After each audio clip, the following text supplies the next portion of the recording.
Stanford University.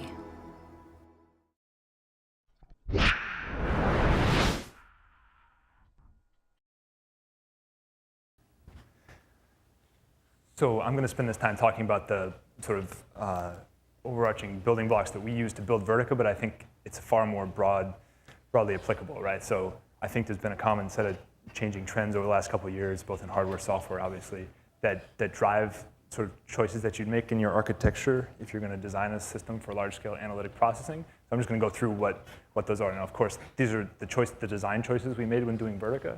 But I do think that you'll see a lot of similarities, especially now that we've heard how other systems work the last few days, to what we saw, right? So I don't need to belabor this point, I think, in this audience. But like, rather than finding any realistic chart, they all like good charts go up and to the right, betterness over time, right, with some exponential thing. But actually with this significant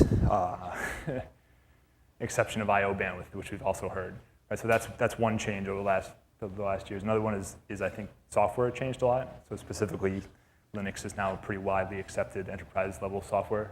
So like for Vertica, that made a big difference that we didn't have to spend engineering resources porting to a bunch of different Unices, which I appreciate a lot. And also, of course, now like everyone's talking about, there's huge amounts of data problems that the data problems size that you have is a different story.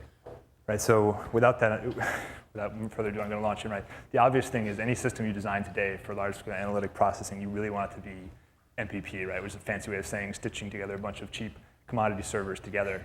Right, I think the reason that you want to do that is because then, as you want to add more capacity, right, as you add these servers, you get more resources linearly. So your software better be architected to take advantage of that. Right, like you really don't want to, I'm a database guy. So you don't want to share a disk, in my opinion, right? Stonebreaker also founded Vertica too, so I'm slightly biased.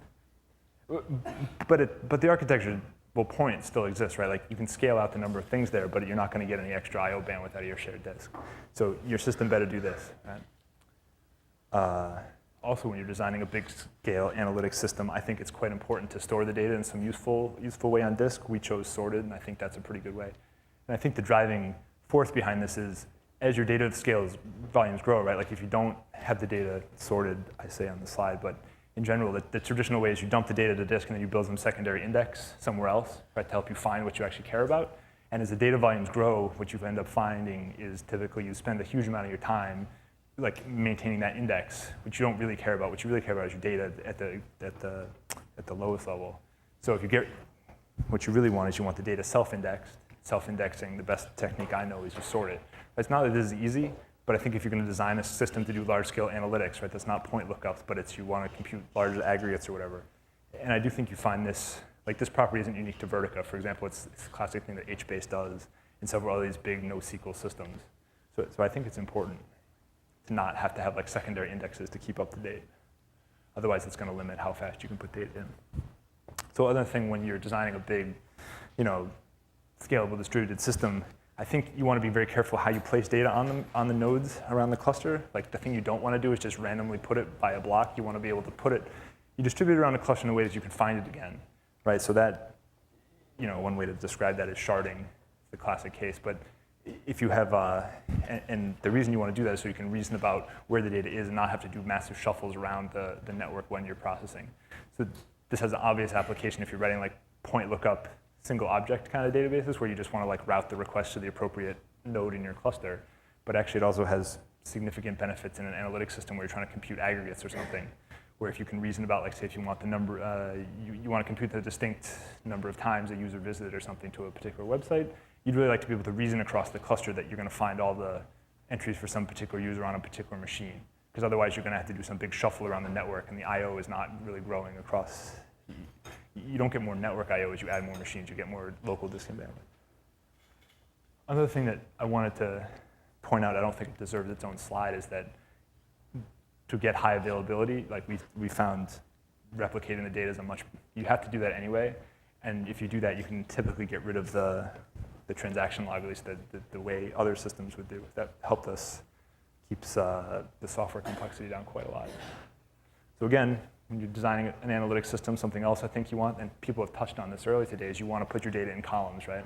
And the reason you want to do that is a very simple observation that in most of these queries, you don't pull back all the columns at once. You just pull back a certain subset that you care about, right?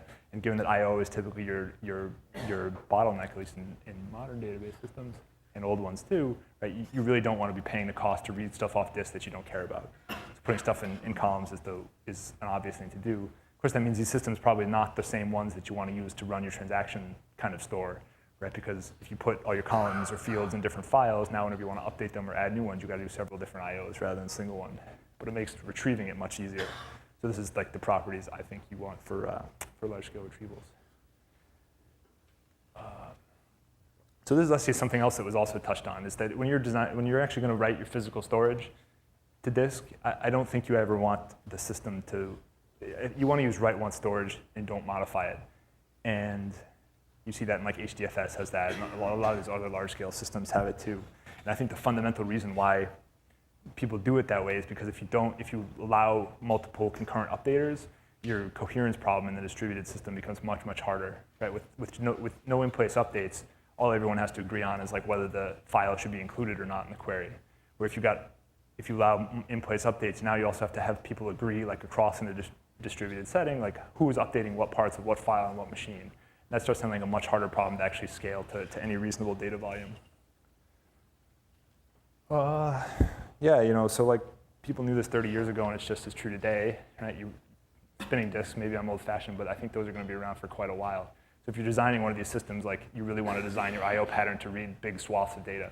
Right? This is just off my laptop, and it's like rediscovering yet again that there's 2 orders of magnitude difference in the throughput you can get if you use sequential versus just random I/O.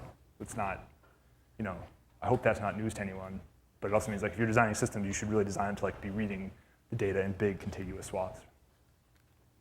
The other thing I think that has been touched on here that maybe deserves more explicit calling out is like you really want to trade processing for I/O, like if at all possible. And that's all the more true with modern CPUs. Like it's very hard to keep all the cores busy in typical applications that we see. So an example of this is spending. Basically, if you have a choice, you want to do the trade-off, right? So in Vertica, there's very good type-specific encoding. But then before we send it to disk, we run it through LZO anyway, right? And so in some cases that helps. It actually reduces the amount of data we have to write to disk. In some cases it hurts. It doesn't actually. It just basically wastes CPU. But that's still the right trade-off because we still have more CPU, and as time goes on, you're getting more and more CPU, relatively speaking. And also, I guess I wanted to touch too, some people will claim that sticking that extra like LZO compression stage in there, or whatever extra compression stage before you write to disk will like introduce too much latency or something.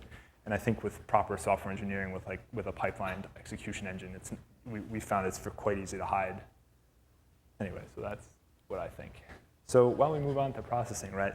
This has also been said in about 4 other different ways, both today and yesterday, is like, and this is also not like new or new to this problem space, is you really want to push the processing to the data, not the data to the processing, right? That's just because it's a lot easier to send the things that do processing down to the data than the otherwise, especially as your data volumes grow and your interconnect I/O is not keeping up.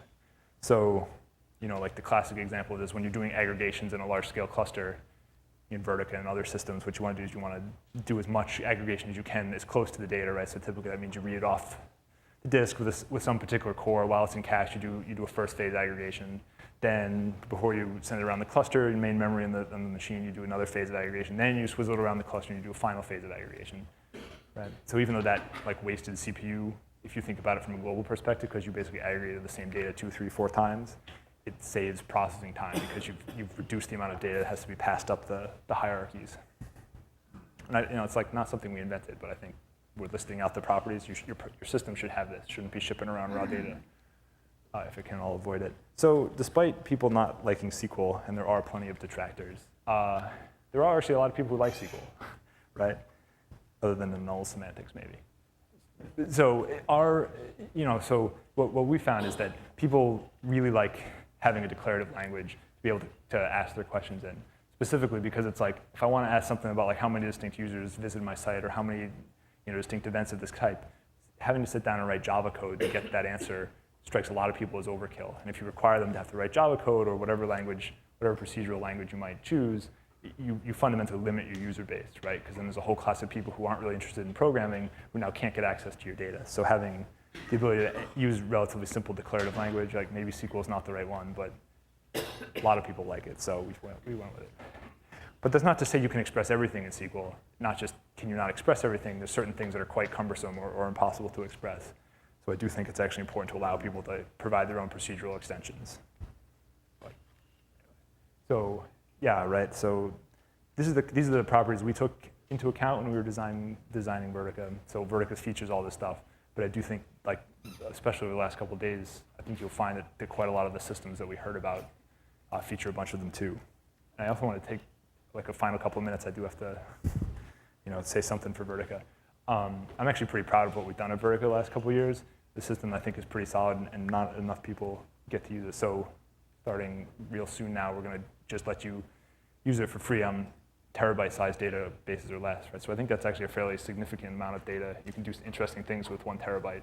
And so I encourage you to sign up for this and play around with it.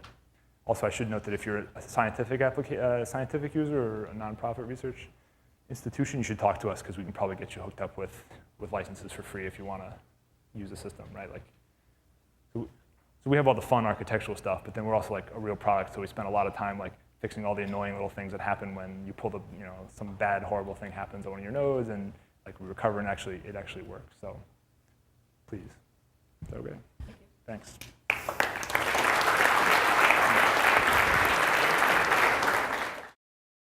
For more, please visit us at stanford.edu.